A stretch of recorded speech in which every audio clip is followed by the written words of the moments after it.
Good morning, HPC. I remember one of the first things that I learnt at Vicar Factory during my 3 years there. The deputy principal walked into the room, introduced himself, welcomed us to the college, and then drew two circles on the whiteboard. They looked a little bit like that. The first was smaller, and he said, "This is what you currently know about God." The second was larger, and he said, "This is what you will know about God when you leave theological college." And he commented that this line here and this line here both represented what we know we don't know about God. He made this simple and yet penetrating observation. He said, at the end of 3 years of Vicar Factory, this line here will be much larger than it is here. His point was simply this: the more you grow to know and love God, the more you don't know everything there is about him.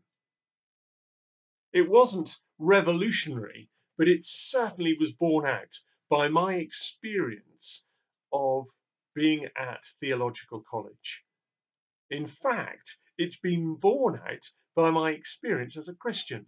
The more I've got to know and love God, the more I've realized there is so much more of him to know and love than I currently do.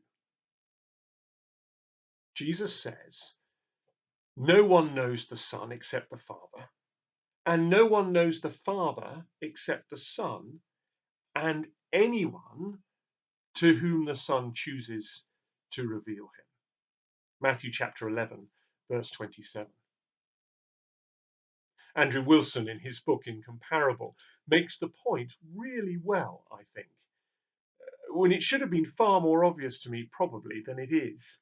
He says you can know everything there is about a statement, a mathematical statement, 5 plus 5 equals 10. You can understand that in its totality, but you can never understand a person in their entirety. You can never understand them fully, exhaustively, completely. And so it is with God.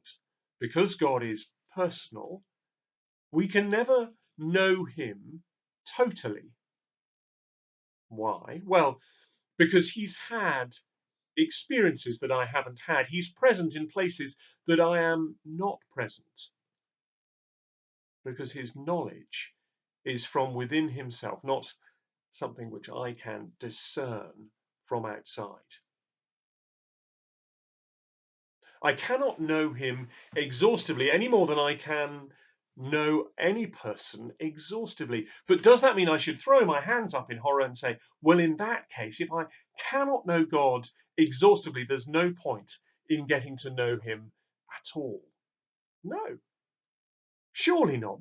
Surely the basis of any relationship is that we grow in our knowledge and love for one another, even though that is an imperfect knowledge and love of one another.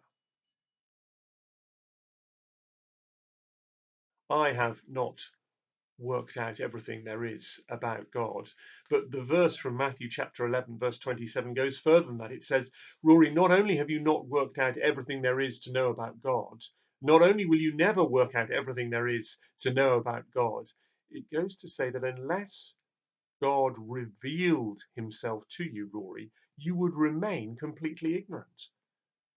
It is a wonder, a marvel, that God reveals himself to us in the person of Jesus. In his spirit-inspired book, his character is discerned, his love can be seen, and we as Christians, as his people, can spend our lives growing in our knowledge and love of him. I hope that today you will spend time growing in your knowledge and love of our God, that you will open this book and spend time with him. enjoying him, marveling that he should make himself known in the person of his Son and through his Spirit inspired words. It really is a staggering privilege. Hope you have a really good day, HPC.